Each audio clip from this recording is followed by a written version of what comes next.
nous allons faire deux programmes. Donc nous allons sélectionner les plis que nous allons faire dans le premier programme. On va faire le 1, 2, 3, 4. On va les sélectionner ici. 1, 2, on va sélectionner les autres du coup. On va faire un premier programme pour le 1, 2, 3, 4 et après pour le 5, 6, 7, 8.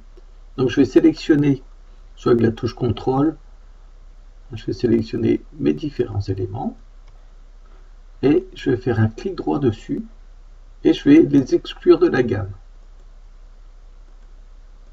Et ils vont passer ici en mode grisé. Donc ceux-là ne seront pas, le programme ne tiendra pas compte de ces plis-là. On va pouvoir aller ajouter notre montage d'outils. Donc dans Outils, sélection, ajouter montage d'outils. Donc j'ai une fenêtre qui va apparaître. Je vais prendre mon outil à 140 parce que j'ai des plis à 60 degrés qui sont très fermés ici, donc je vais utiliser celui-là. Je ne peux pas utiliser celui-là, ça viendrait cogner ici sur l'intérieur de mon outil, sur la pointe.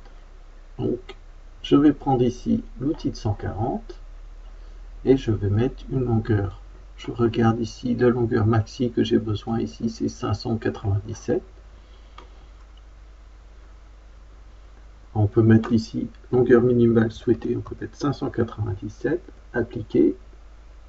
Donc lui nous a pris 595. Il laissera un petit écart entre les outils. On aurait même pu prendre plus grand. Là, on va rajouter ici. Je vais prendre le 100 ici et je vais enlever le 50 et le 45 ici. Voilà. Je vais me mettre ici 600. Je vais prendre mon V8 et je vais synchroniser les V et les poinçons. Donc il sélectionne automatiquement la même chose. Je fais appliquer et quand je fais appliquer, il me rajoute mon montage d'outils ici. Je vais le centrer et je vais faire OK ici. Voilà, pour le centrer, j'appuie sur le 1 ici et je déplace mon outillage. Je vais attribuer ce montage d'outils à tous mes plis ici. Donc je vais faire clic droit sur le 1 à peu près ici, là, et je vais pli et je vais faire assigner à tous les plis. Il va prendre que ces plis là, d'accord, parce que ceux-là on les a exclus de la gamme, donc qui seront pas à faire ou qui seront faits après, ou qui sont déjà faits, ça dépend dans quelle position, on verra tout à l'heure, comment ils se situent dans la liste ici. Donc il m'a ajouté ma configuration d'outils ici sur tous mes plis. Je vais pouvoir attribuer les butées. Donc il va calculer, il va me positionner mes butées ici.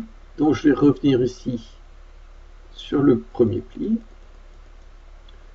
Donc il me fait ce pli là, il me met en appui pour celui-là. Voilà, ça me convient. Je vais faire la simulation.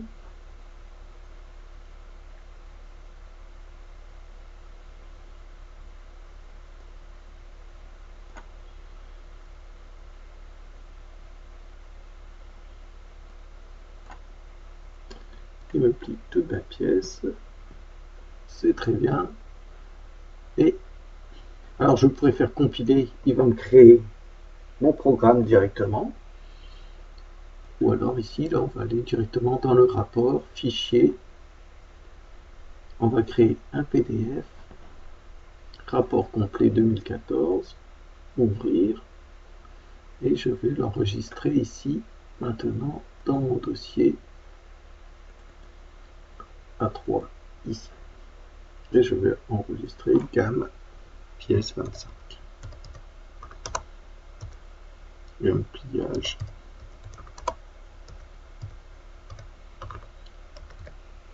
Pièce 25. Et j'enregistre et lui il va me créer mon rapport.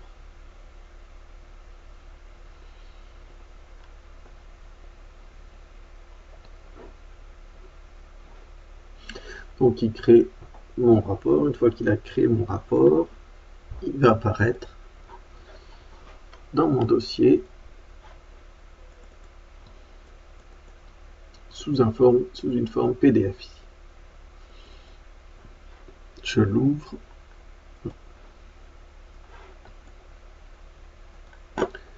Et ici, je vais avoir mon rapport, mes différentes codes de pliage qui vont apparaître, mes longueurs d'outillage nécessaires, voilà, avec les différents fractionnements, ma séquence de pliage, voilà, avec mes différentes vues. Je vais créer maintenant, je vais